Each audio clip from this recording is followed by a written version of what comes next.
Hello students, कैसे हैं आप लोग। उम्मीद करता हूं आप सब अच्छे होंगे।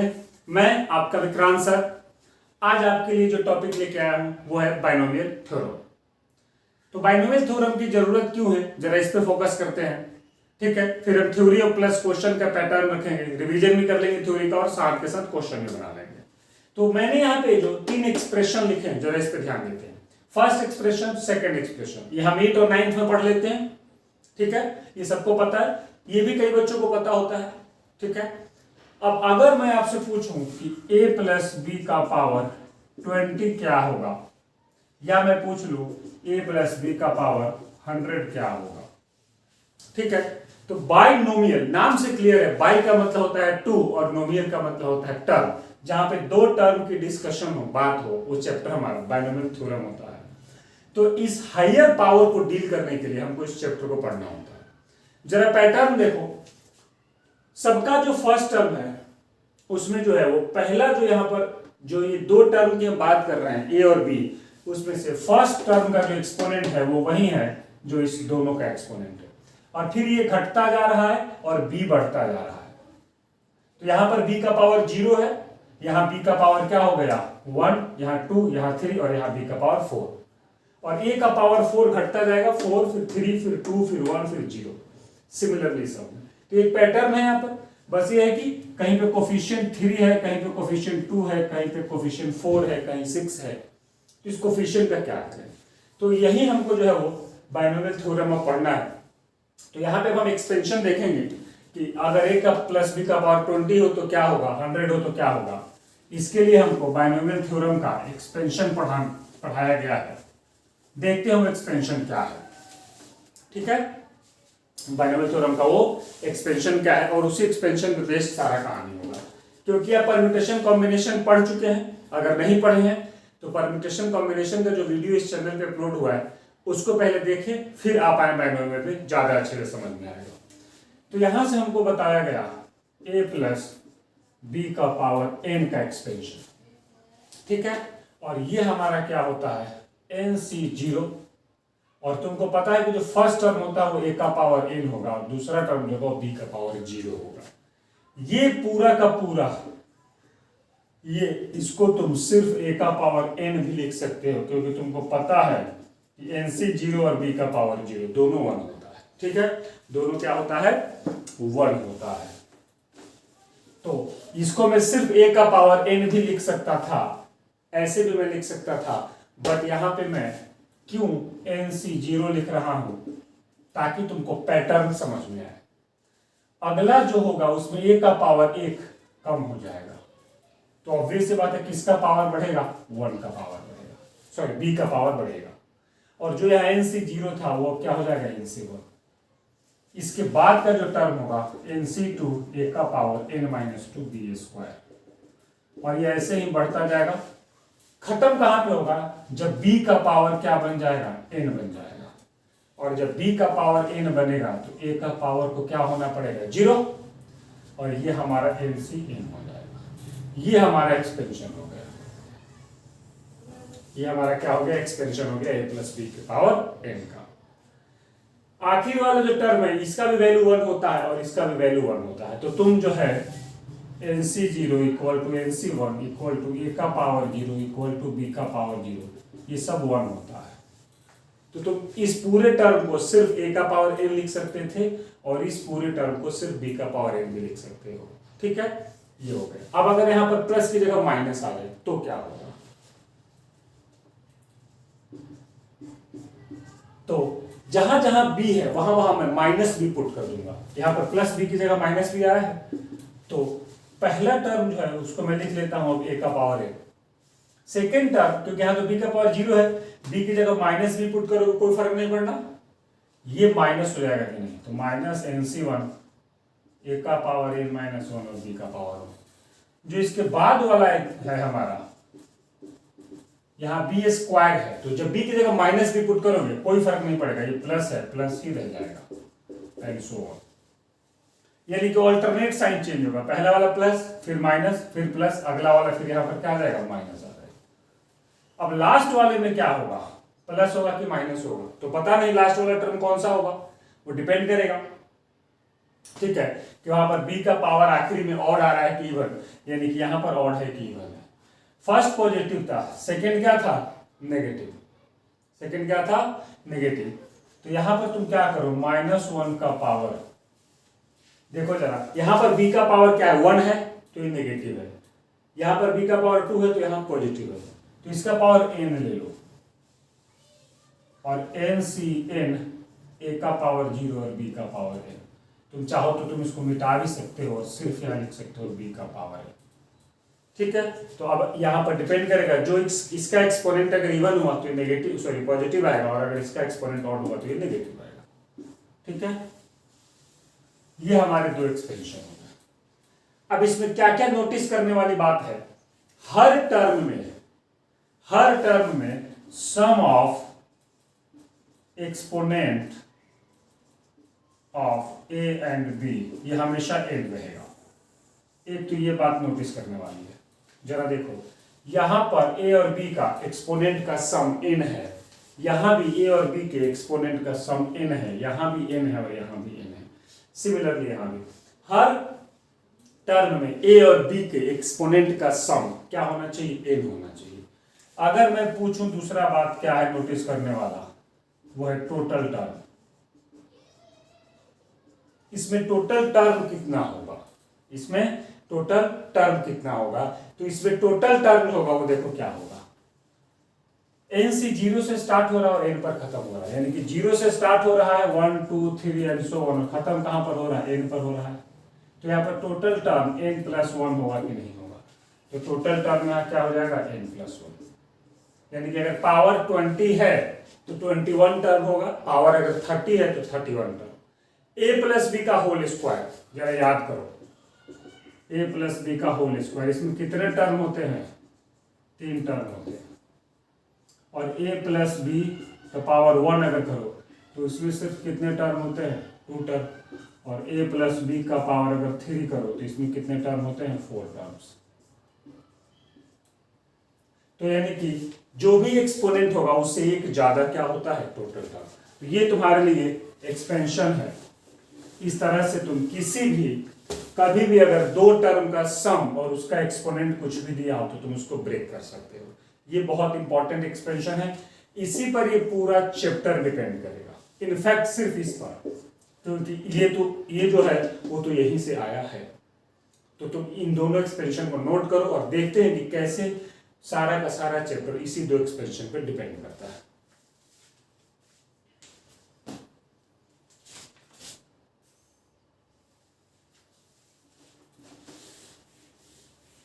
तो अभी तुमको याद रखना होगा एक्सपेंशन, अगर याद नहीं रखोगे तो इस चैप्टर में एक भी क्वेश्चन बनेगा नहीं तुमसे।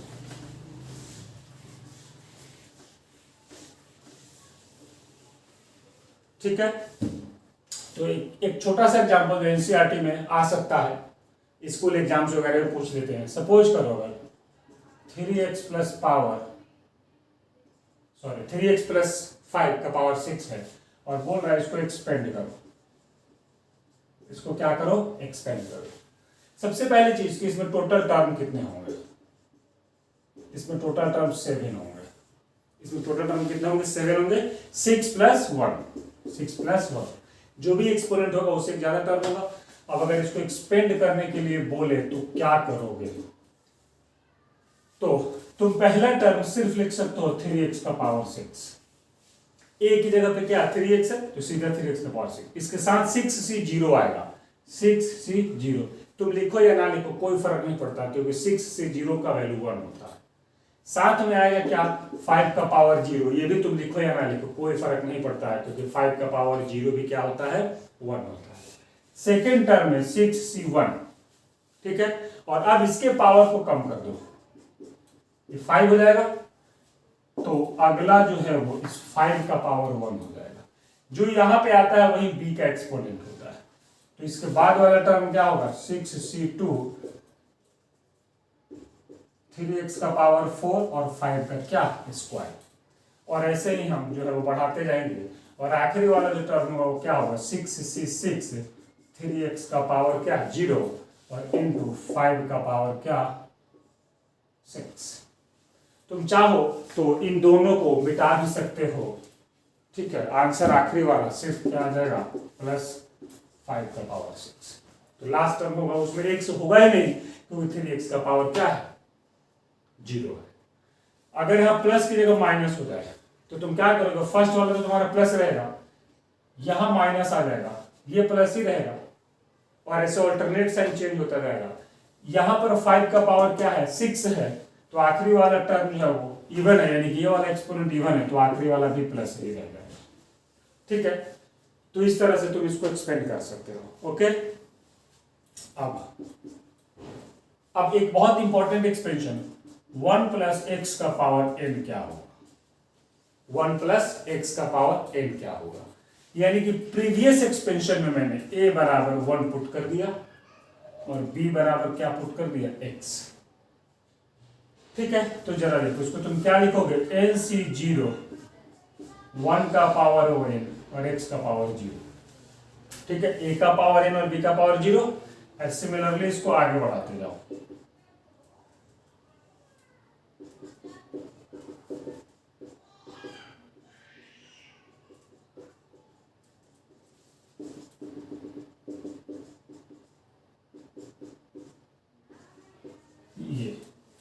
ये बन जाएगा। अब जरा इसको देखो तो ये क्या बन गया, फर्स्ट टर्म में तीनों 1 है, NC0 भी 1 है, 1 का पावर भी n 1 है और x का पावर 0 भी 1 है, तो इसका फर्स्ट टर्म क्या हो जाएगा 1 हो जाएगा। और इसमें जो a है वो तो 1 है, तो जो 1 का पावर n, 1 का पावर n माइनस 1 जो लग्जरी हम लेके चल रहे हैं, इसको लिखने की जरूरत है क्या, नहीं है, सिर्फ x और कोफिशिएंट हमको लिखने की जरूरत है।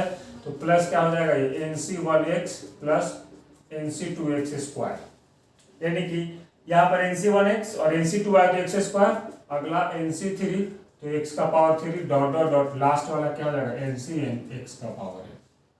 तो ये हमारा हो गया 1 + x का पावर n का एक्सपेंशन। बहुत इंपॉर्टेंट है ये, बहुत ज्यादा यूज होता है इसका। a + b का पावर n का यूज कम होता है, इसका यूज ज्यादा होता है। तो अगर 1 - x का पावर n हो तो वो क्या होगा 1 - NC1x plus NC2x² minus NC3x³ and so on, और आखिरी में -1 का पावर n NCn और x का पावर n। तो ये जो 1 + x और 1 - x का पावर n है, इन दोनों का एक्सपेंशन भी बहुत यूजफुल है, ये तुम्हारे काम का है। ठीक है, तो ये तुमको याद रखना होगा। ओके, इसको नोट करो सबको।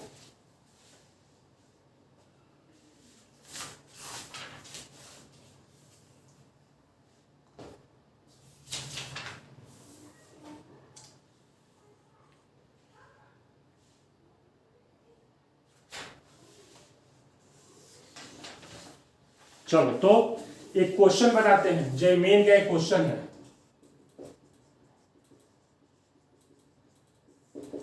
जयमेन का एक क्वेश्चन है, क्वेश्चन ये है कि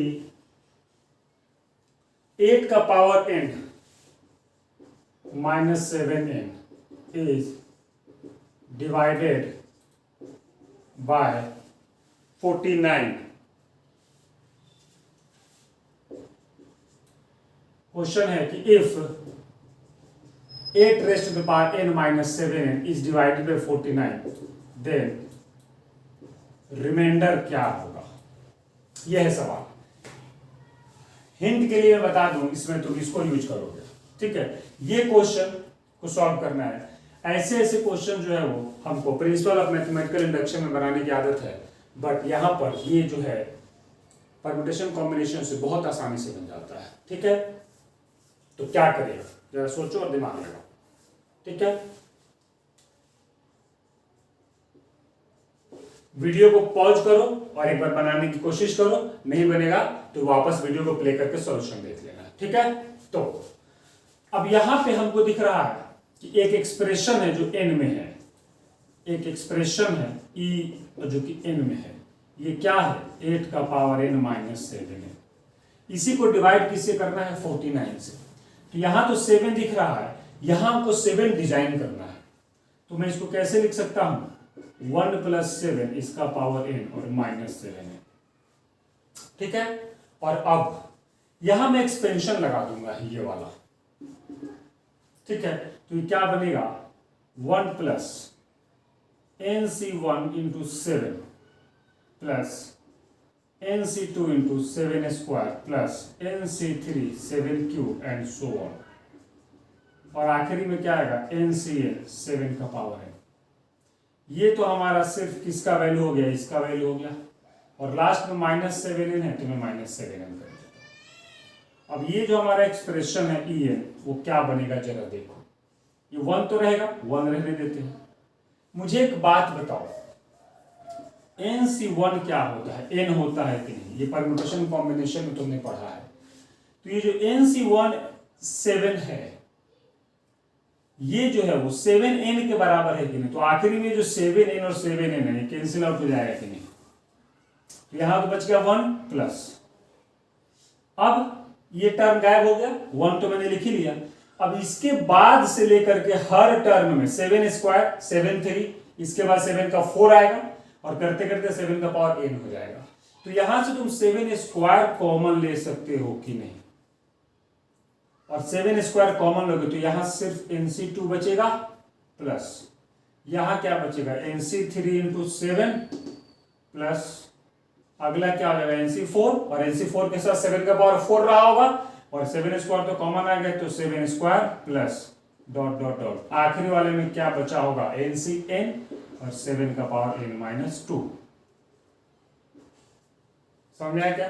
मैं एक बार बोर्ड की विजिबिलिटी देखता हूं क्या रेंज है, सही है बिल्कुल एकदम ठीक है। अब जरा देखो इस 7 स्क्वायर को तुम 49 लिख सकते हो कि नहीं, अभी 1 प्लस 49 इंटू समथिंग इंटीजर हुआ कि नहीं हुआ, तो जब इस एक्सप्रेशन को तुम अगर देखो, ये एक्सप्रेशन क्या बन गया तुम्हारा, ये बोर्ड का टॉप व्यू दिख रहा है क्या, बिल्कुल दिख रहा है। तो अगर मान लो यहां पे मैं देखूं ये 1 प्लस 49k बना कि नहीं बना, तो ये जो ब्रैकेट है बड़ा वाला NC2 NC3 7, NCR हमेशा इंटीजर देता है, तो ये भी इंटीजर इंटू 7 इंटीजर, ये पूरा ब्रैकेट इंटीजर देगा, और वो हमारा k है मैंने मान लिया। तो 1 प्लस 49k बचा कि नहीं बचा, तो अब अगर तुम दोनों साइड 49 से डिवाइड करोगे तो रिमाइंडर 1 बचेगा कि नहीं बचेगा, तो यहां से जो इसका रिमाइंडर तुमसे पूछा था इसका आंसर क्या हो जाएगा 1 हो जाएगा। तो ये मेन में पूछा हुआ सवाल है, तो इसका रिमाइंडर क्या हो जाएगा 1 हो जाएगा। तो इस तरह से तुम इसको यूज कर सकते हो। तो इस एग्जांपल को नोट करो, इंपॉर्टेंट है, ऐसे क्वेश्चन आ सकते हैं।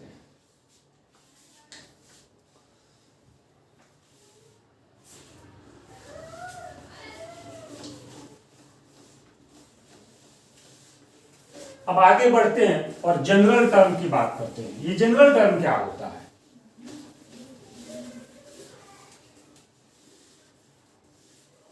ये जनरल टर्म क्या होता है, यानी कि अगर एक्सपेंशन हमको दिया हुआ है, expansion of a plus b का पावर n, इसमें अगर तुमको 5th टर्म निकालना हो, 10th टर्म निकालना हो तो कैसे निकालेंगे, ठीक है। सपोज करो अगर इसमें मुझे T10 निकालना है, तो जरा देखो फर्स्ट टर्म में NC 0 होता है, सेकेंड में NC 1 होता है, थर्ड में NC 2 होता है। तो यह हमारा फर्स्ट टर्म हो गया, इसको अगर मैं मान लो बोल दूं T1, ये हमारा T2 हो गया, ये हमारा क्या हो गया T3। तो यहां पर NC के साथ जो R आ रहा है, वो जो भी टर्म है उससे कम आ रहा है, फर्स्ट में 0, सेकेंड में 1, थर्ड में 2। तो T10 में यहां पर क्या आ जाएगा 9 आएगा कि नहीं आएगा, और साथ में इसके बाद क्या होता है a का पावर यहां पर n, ठीक है, और यहां पर a का पावर n-1 और यहां पर a का पावर n-2, यानी कि जो भी यहां पर होता है उसको n में से माइनस करते हैं कि नहीं करते हैं, तो n2 a का पावर n-9 हो जाएगा कि नहीं हो जाएगा, और फिर आखिरी में क्या आ जाता है, जो भी यहां पर होता है जो तुमने माइनस किया है वही तो b का पावर हो जाता है, तो इंटू b का पावर 9। तो यहां से अगर हमको जनरलाइज इसको करना हो, इसको क्या करना हो, जनरलाइज करना हो, और सपोज करो अगर मैं n10 की जगह यहां पर r ले लूं, तो यहां पर 9 की जगह क्या आएगा r-1 आएगा कि नहीं, एक कम, ठीक है। तो जो भी यहां पर होता है वो b का एक्सपोनेंट हो जाता है, जो भी यहां पर होता है वो क्या होता है b का एक्सपोनेंट, और जो b का एक्सपोनेंट होता है वही तो इसमें से माइनस होता है, आर माइनस वन, तो क्या बन जाएगा N C R minus one A का power N minus R plus one. अब ये थोड़ा सा ना कॉम्प्लिकेटेड सा लगता है, तो इसको और आसान बनाते हैं, इसको और आसान बनाते हैं। देखो कैसे, अगर मैं टी आर की जगह टी आर प्लस वन ले लूं तो कितना फायदा होगा, इससे एक कम आर होगा, तो ये बन जाएगा एनसीआर, और जो यहां पर होता है वही बी का एक्सपोनेंट होता है, और जो बी का एक्सपोनेंट होता है उसको ए के एक्सपोनेंट के लिए हम उसी को एन में से माइनस कर लेते हैं, तो ये ज्यादा अच्छा हो गया। तो ये हो जाता है हमारा कौन सा टर्म, जनरल टर्म। किसमें, इसके एक्सपेंशन में, समझ आया कि नहीं है। और अगर एक्सपेंशन ऑफ 1 प्लस एक्स का पावर एन में ले लो, अब अगर बीच में माइनस हो तो कुछ नहीं करना, यहां पर माइनस भी पुट कर दोगे, काम हो जाएगा तुम्हारा। इसमें जनरल टर्म क्या होगा, तो यहां पर टी आर प्लस वन क्या होगा। अब तुम याद करो इसका एक्सपेंशन क्या होता है, एन सी जीरो एक्स का power zero, n C one x का power one, n C two x का पावर टू। फर्स्ट में जीरो, सेकेंड में वन, थर्ड में टू, तो यहां पर आर प्लस वन लिया है, यहां पर आर हो जाएगा, और जो यहां पर होता है वही एक्स का एक्सपोनेंट होता है, तो इनटू एक्स का पावर आर, दैट्स इट। ये तुम्हारा जनरल टर्म हो जाएगा। तो दोनों ही एक्सपेंशन में मैंने जनरल टर्म बता दिया। इससे फायदा क्या होगा, इससे हमको बेनिफिट क्या होगा कि किसी भी एक्सपेंशन में अगर कोई भी टर्म निकालने को दे दे तो हम बहुत आसानी से निकाल सकते हैं। जैसे find 10th term in the expansion of first 2x minus 3y का पावर 20, 1 माइनस 3x का पावर 55। ठीक है। तीसरा, चलो इसको प्लस कर लो, x माइनस 7y का पावर 30। इन सब में 10th टर्म निकालना है। सॉल्यूशन, सबसे पहला 2x प्लस 3y का पावर 20, इसमें 10th टर्म निकालना है। फॉर्मेट क्या कह रहा है, r प्लस वन अगर लिखा हो तो यहां पर r लेते हैं, यानी कि जो भी यहां पर हो उसे एक कम यहां लेते हैं, तो मैं t10 को क्या लिख लूंगा, t9 प्लस वन, तो यहां से r का वैल्यू क्या हो गया, 9 हो गया। r का वैल्यू क्या हो गया यहां पर हमारा 9 हो गया। तो अभी क्या हो जाएगा, एनसीआर एन की जगह पे क्या है 20, सी आर की जगह पे क्या आ गया 9 आ गया, और साथ में a का पावर यानी कि 2x का पावर क्या, जो यहां पर होता है वो b का एक्सपोनेंट होता है। ठीक है, और यहां पर क्या होता है, तो 20 और 9 का गैप यानी कि 11, और b की जगह पे क्या 3y, तो 3y का पावर क्या 9। तो यहां से तुम्हारा t10 क्या हो गया, t10 हो गया तुम्हारा 20c9 इंटू 2 का पावर 11 इंटू 3 का पावर 9। मैंने जो है वो कांस्टेंट को अलग कर लिया, और साथ में x का पावर 11 इंटू y का पावर 9। ये तुम्हारा 10th टर्म हो जाएगा फर्स्ट वाले के एक्सपेंशन में। ठीक है, ये हमारा काम आसान हो गया कि नहीं हो गया। तो इसको तुम देख लो, नोट कर लो, हमने इस जनरल फॉर्मूले पे अप्लाई कर दिया है। इसको मिटा रहा हूं मैं।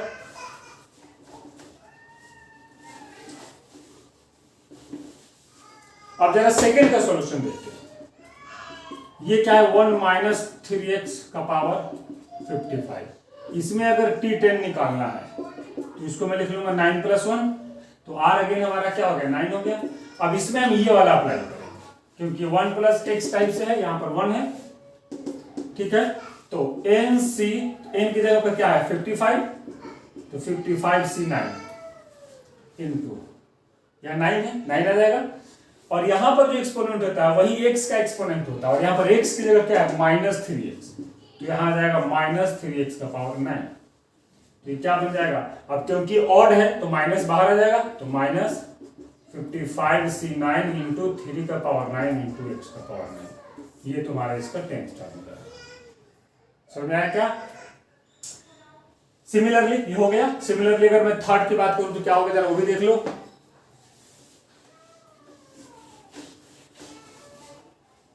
तो अगर मैं थर्ड में मुझे x माइनस 7y इसका पावर 30 करना है, चलो इसमें मैं 10th नहीं निकालता हूं, सब में तो 10th ही निकाला था, इसमें मैं निकाल लेता हूं 15th टर्म। क्या निकाल लेता हूँ 15th टर्म। तो 15th टर्म को मैं क्या लिख लूंगा 14 + 1, तो अब ये 30C14 और x का पावर कुछ होगा और साथ में -7y, यहाँ पर माइनस है तो हम x + -7y को कंसिडर करेंगे, ठीक है, ताकि हमको ऑल्टरनेट साइन चेंज कर लफड़ा से हम बच सके। तो -7y का पावर क्या, जो यहां पर होता है वो इसका एक्सपोनेंट होता है और इन दोनों का जो गैप होता है वो इसका एक्सपोनेंट होता है। तो ये यहां से तुम्हारा T15 क्या हो जाएगा 30C14, ठीक है। इस -7 का पावर इवन है तो ये प्लस दे देगा तुमको। मैं सारे कांस्टेंट को एक साइड रख लिया और वेरिएबल आखिरी में रख लिया ये, तो ये हमारा इसमें कौन सा टर्म हो जाएगा 15। तो पहले दोनों में मैंने 10th निकाल लिया, बाद वाले में मैंने सोचा थोड़ा चेंज करते हैं 15। अगर यहाँ पर मैं 16 लिया होता तो यहाँ 15 आया होता तो यहाँ पर बाहर माइनस आ जाता। तो इस तरह से साइन का आप लोग ध्यान रखेंगे। तो ये हमारा क्या हो गया जनरल टर्म, इससे हम किसी भी टर्म को निकाल सकते हैं किसी भी एक्सपेंशन में, हमारे लिए बहुत यूजफुल है। तो ये general term in the expansion of a + b का पावर n या फिर 1 + x का पावर n, इसको जो है वो लिखो और उस पर बेस्ड जो मैंने एग्जाम्पल बताया उसको नोट करो, बहुत इंपॉर्टेंट है ये।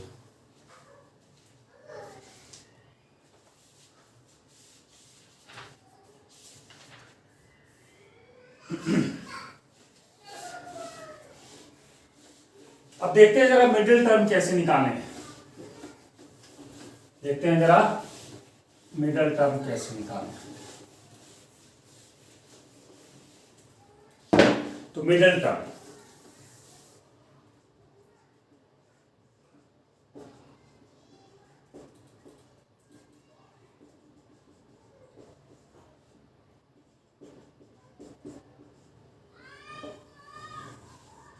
a + b के पावर n के एक्सपेंशन में मिडिल टर्म क्या होगा।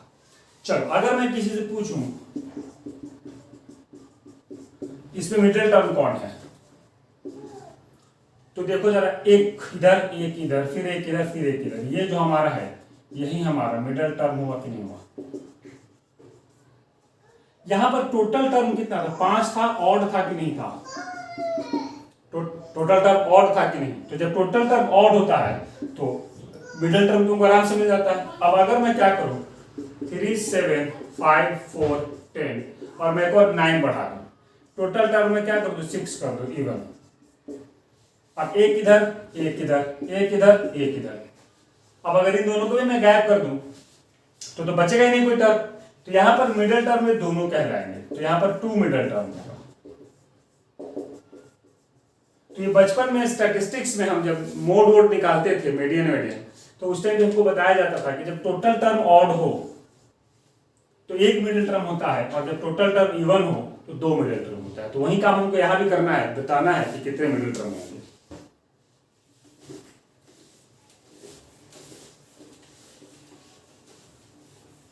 तो जरा देखो यहां पर जो n है ये हो सकता है इवन हो या ये क्या हो सकता है ऑड हो। क्या ये टोटल टर्म होगा n? नहीं। a + b का पावर अगर n है तो टोटल टर्म जो होता है वो क्या होता है n + 1, और अगर n इवन है तो टोटल टर्म क्या हो जाएगा ऑड हो जाएगा। तो हमको जो मिडिल टर्म बताना है वो n के बेस पे नहीं बताना है, वो टोटल टर्म के बेस पे बताना है, यानी कि n + 1 के बेस पे बताना है। और अगर n यहां पर ऑड हो गया तो टोटल टर्म n + 1 हो जाएगा और ये क्या हो जाएगा इवन हो जाएगा। तो जब टोटल टर्म ऑड होगा, n इवन है लेकिन टोटल टर्म क्या है ऑड है, जैसे सपोज करो a + b का पावर 50, तो यहां पर टोटल टर्म जो होगा वो 51 होगा यानी कि ऑड होगा। और अगर यहां मैं ले लूं a + b का पावर 31 तो यहां पर टोटल टर्म क्या हो जाएगा 32 यानी कि इवन हो गया। तो एक्सपोनेंट का जस्ट अपोजिट होता है बाइनोमियल में। अगर एक्सपोनेंट ऑड है तो टोटल टर्म इवन होगा, और अगर एक्सपोनेंट इवन है तो टोटल टर्म ऑड होगा, ठीक है। तो टोटल टर्म पे हमको जो है वो मिडिल टर्म डिसाइड होगा। तो यहां पर 1 मिडिल टर्म होगा, ठीक है, और इसको हम नाम दे देंगे क्या mt। क्या नाम दे देंगे mt। यहां पर कितने मिडिल टर्म होंगे 2 मिडिल टर्म, और उसको हम क्या नाम क्या दे देंगे, mt1 एंड mt2। क्यों? क्योंकि यहाँ पर टोटल टर्म इवन है तो 2 मिडिल टर्म होंगे। अब वही हमको बताने की कौन सा टर्म होगा, वो जो होगा वो मिडिल टर्म होगा। ठीक है, तो जैसे देखो 1 7 3 4 5, इसमें ये मिडिल टर्म है। टोटल कितने टर्म है, 5, और ये क्या है, ऑड है। तो मिडिल टर्म अगर निकालना हो तो इसमें 1 प्लस कर लो और बाई 2 कर लो, ये क्या हो जाएगा, 3 हो जाएगा, first second third, third middle term होगा कि नहीं होगा। अब चलो एक काम करो, इसमें 2 टर्म और बढ़ा देते हैं, 7 और 9। अब टोटल टर्म कितने हैं यहाँ पर देखो जरा, 1 2 3 4 5 6 7, टोटल टर्म 7 है, ऑड है तो एक ही मिडिल टर्म होगा, और वो कौन सा होगा, ये वाला। इसका वैल्यू ले लो चलो 2। ये हमारा कौन सा टर्म है, फोर्थ टर्म है कि नहीं है। तो यहां पर मिडिल टर्म कैसे डिसाइड होगा, 7 + 1/2। यानी कि जब टोटल टर्म ऑड होता है तो एक ही मिडिल टर्म एग्जिस्ट होगा, और वो कौन सा होगा, वो होगा tt + 1/2। यानी कि टोटल टर्म जो हमारा ऑड होगा उस ऑड में +1 करके 2 से डिवाइड कर दो, और टोटल टर्म होता क्या, n + 1, तो ये n + 1 हो जाएगा कि नहीं हो जाएगा, एक तो आएगा tt की वजह से, तो इसको तुम क्या लिख सकते हो, n + 2/2, या तो इसको ये भी लिख सकते हो n/2 + 1, जब इसको तुम डिवाइड करो। तो इसमें से तुम कोई भी तरीका ले लो, चाहे इसको यूज करो, चाहे इसको यूज करो, चाहे इसको यूज करो। ठीक है, यहां पर 2 मिडिल टर्म होगा, क्यों, क्योंकि टोटल टर्म क्या इवन है। तो जरा देखो a b c d e f, ये दोनों मिडिल टर्म है, ये थर्ड टर्म है और ये फोर्थ टर्म है। टोटल टर्म यहाँ पर 6 है कि नहीं, तो एक मिडिल टर्म तो सीधा 6/3 हो जाएगा, और दूसरा मिडिल टर्म क्या हो जाएगा, 6/3 + 1 हो जाएगा। समझ आया कि नहीं। तो यहाँ पर तो कुछ एकदम बिल्कुल आसान है। तो यहाँ पर जो हमारा mt1 होगा वो क्या होगा, यहाँ पर जो हमारा mt1 होगा वो क्या होगा, टोटल टर्म तो इवन है, n + 1, ये तो इवन है, तो सीधा इस इवन को बाई 2 कर दो, ये हमारा पहला मिडिल टर्म हो जाएगा। और जो दूसरा मिडिल टर्म होगा वो क्या होगा, जो भी पहला वाला मिडिल टर्म आया होगा उसमें +1 कर लो, दैट्स इट।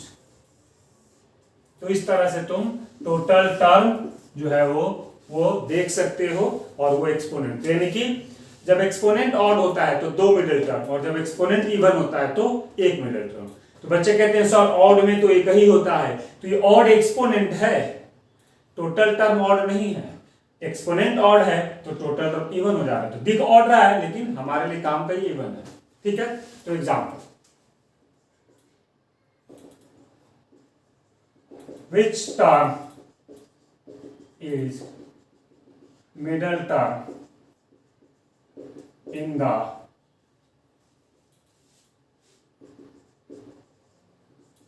following expression।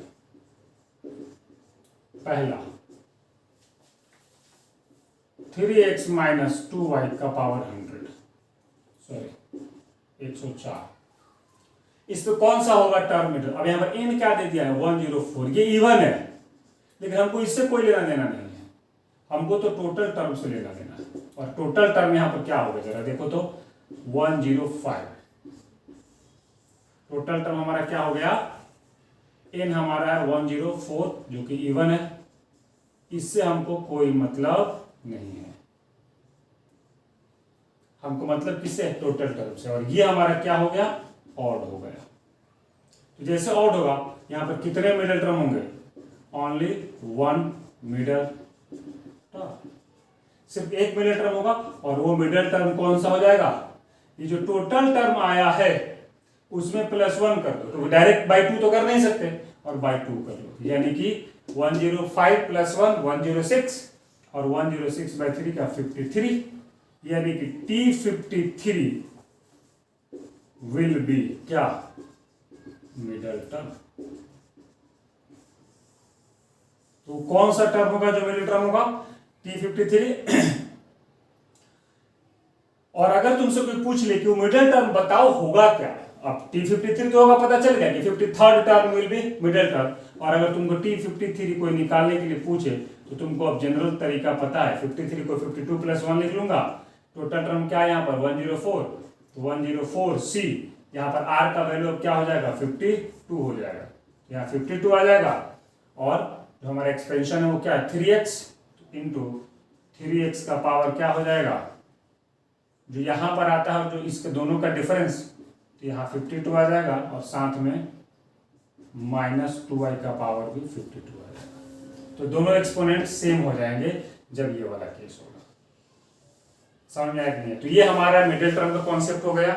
उस पर मैंने एक एग्जांपल दिया, जब मैंने पावर ले लिया था इवन, पावर क्या ले लिया था एक्सपोनेंट क्या ले लिया था इवन, टोटल टर्म क्या आ गया हमारा ऑड, और ऑड आते ही सिर्फ एक मिडिल टर्म होगा, और वो मिडिल टर्म कौन सा होगा 53rd, यानी कि T53 will be what middle term, और उसका वैल्यू निकालना हो तो तुम ऐसे निकाल सकते हो जनरल तरीके से। अब इसका एग्जांपल भी देंगे हम, इस पूरे को नोट कर लो एक बार तो ज्यादा अच्छे समझ में आ जाएगा।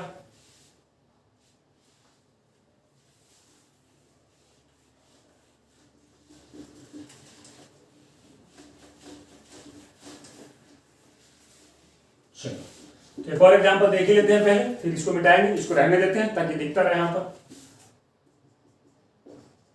Middle term in x minus 2y का पावर 61। अब यहां पर n क्या है 61 और ये क्या है ऑड है, लेकिन क्या हमारा वास्ता n से है? नहीं, हमारा वास्ता किससे है? टोटल टर्म से है। तो यहां पर टोटल टर्म क्या हो जाएगा 61 प्लस 1 यानी कि 62, और ये क्या आ गया तुम्हारा इवन आ गया। तो यहां पर कितने मिडिल टर्म होंगे 2 मिडिल टर्म विल एग्जिस्ट। कितने मिडिल टर्म एग्जिस्ट करेंगे? 2 करेंगे। तो पहले तो कौन कौन से टर्म होंगे वो निकाल लेते हैं। तो mt1 क्या होता है जरा देखो, सीधा टोटल टर्म बाई 1, इसको तो वैसे भी लिख सकते हो tt/2, क्योंकि टोटल टर्म क्या इवन है तो सीधा टोटल टर्म बाई 2 कर लो। तो टोटल टर्म यहाँ पर जो है हमारा वो क्या है 62 है, और बाई 2 यानी कि 31। तो जो भी मिडिल टर्म फर्स्ट आएगा उसका जो अगला वाला टर्म होगा वो मिडिल टू 2 आएगा। तो यानी कि mt2 हमारा क्या हो जाएगा 32, एक ये हो गया और एक क्या हो गया ये हो गया, यानी कि 31st and 32nd will be 2 middle term. ये हमारा आंसर हो गया। तो यहाँ पर कितने मिडिल टर्म एग्जिस्ट करने वाले थे? 2 मिडिल टर्म एग्जिस्ट करने वाले थे। एक मिडिल टर्म हमारा क्या हो जाएगा, सीधा टोटल टर्म को क्या करो 2 से डिवाइड कर दो, और उसमें जो भी आए उसका अगला वाला टर्म जो होगा वो मिडिल टर्म 2 हो जाएगा। तो अगर तुमसे कोई पूछे कि वो कौन कौन होंगे तो तुम पहले T31 निकाल लो, इसको तुम T30 प्लस 1 लिख सकते हो। तो यहाँ से R का वैल्यू 30 आ गया। फॉर्मूला क्या होता है NCR, n का वैल्यू क्या है जरा देखो, ये रहा, यहाँ पर n क्या है 61 है, तो 61 और R क्या है 30, और जो भी यहाँ पर R का वैल्यू होता है वो किसका एक्सपोनेंट होता है B का, और अगर B क्या है -2 है तो -2y का पावर 30, और फर्स्ट टर्म क्या है x, तो x का पावर जो इन दोनों का डिफरेंस हो गया यानी कि 31। जब एक मिडिल टर्म होता है तो ये दोनों एक्सपोनेंट इक्वल हो जाते हैं, बट जब 2 मिडिल टर्म होगा तो ये दोनों का एक्सपोनेंट का सम इक्वल नहीं होता है, कॉन्जिक्यूटिव होता है। और अगर T32 निकालने को बोले तो वो क्या हो जाएगा 31 प्लस 1। अब यहाँ पर R तुम्हारा क्या हो गया 31 हो गया, तो हो जाएगा 61c 31 इंटू एक्स का पावर, अब इन दोनों का डिफरेंस ये 30 और -2y का पावर क्या 31। ये वो 2 टर्म है जो होंगे। ठीक है, तो इस तरह से हमने आपको बताया कि थोड़ा सा बोर्ड जो है वो विजुअल कम था तो मैंने इसको कर दिया। ठीक है, तो 2 टर्म हमारे होंगे 31st एंड 32nd, ये दोनों टर्म मिडिल टर्म होंगे और उनका वैल्यू निकालना हो तो r प्लस 1, तो r का वैल्यू 30 हो गया, तो यहाँ पर r आएगा, जो यहाँ आता है वो b का एक्सपोनेंट, और इन दोनों का जो डिफरेंस होता है वो a का एक्सपोनेंट। तो सिर्फ यही एक मिडिल टर्म नहीं होगा, एक और मिडिल टर्म होगा, क्योंकि यहाँ पर कितने मिडिल टर्म एग्जिस्ट कर रहे हैं 2, तो T32 क्या हो जाएगा 31 प्लस 1, तो NCR, और जो यहाँ पर होगा वो b का एक्सपोनेंट, और इन दोनों का जो डिफरेंस होगा वो a का एक्सपोनेंट। तो इस तरह से तुम ये भी बता सकते हो कि कौन कौन टर्म होगा जो मिडिल टर्म होगा, और उस मिडिल टर्म की वैल्यूज क्या होंगी वो तुम जनरल टर्म का जो डेफिनेशन है उससे तुम बना सकते हो। तो इस तरह से ये हमारा हो गया टोटल टर्म के साथ मिडिल टर्म। तो ये पूरा जो है वो पूरा सिस्टम को याद करो, समझो, और उसके बाद मैंने 2 क्वेश्चन कराया, एक जिसका एक्सपोनेंट इवन था, टोटल टर्म ऑड था और सिर्फ एक मिडिल टर्म था, और एक वो मैं कराया जिसका एक्सपोनेंट ऑड था लेकिन टोटल टर्म इवन था और यहाँ पर 2 मिडिल टर्म एग्जिस्ट होते हैं, वो कौन कौन से होंगे वो भी बता दिया, और कैसे उनका वैल्यू निकालेंगे वो भी बता दिया। ठीक है, तो ये था हमारा बेसिक ऑफ, इस सबको नोट कर लेना। तो ये हमारा था बेसिक ऑफ बाइनोमियल थ्योरम, जिसमें हमने टोटल टर्म देखा, मिडिल टर्म देखा, जनरल टर्म देखा, एक्सपेंशन देखा। तो आगे और हम जो है वो सीरीज पे चर्चा करेंगे जो जेईई और एडवांस से रिलेटेड है। बहुत इंपॉर्टेंट चैप्टर है बाइनोमियल थ्योरम। एक तो इसका यूज कई चैप्टर्स में होता है, प्लस डायरेक्ट इस चैप्टर से भी जो है वो जेईई और एडवांस दोनों में खूब सवाल आते हैं। तो अभी तो हमने बेसिक पढ़ाया, बेसिक में भी 1-2 टॉपिक और बाकी है, उसके बाद हम डिफरेंशिएशन और इंटीग्रेशन को अप्लाई करेंगे बाइनोमियल में। बच्चे कहते हैं सर इसमें डिफरेंशिएशन इंटीग्रेशन कैसे आ गया, तो आएगा, अगर जानना है तो अगला वीडियो जरूर देखें। तो आज के लिए बस इतना ही। अगर ये वीडियो पसंद आया तो इसे लाइक करें, शेयर करें, YouTube channel Agrawal classes Chandrapur को सब्सक्राइब भी करें। मिलेंगे आपसे अगले वीडियो में, तब तक अपना और अपनों का ख्याल रखें। विक्रांत सिंह की तरफ से गुड बाय।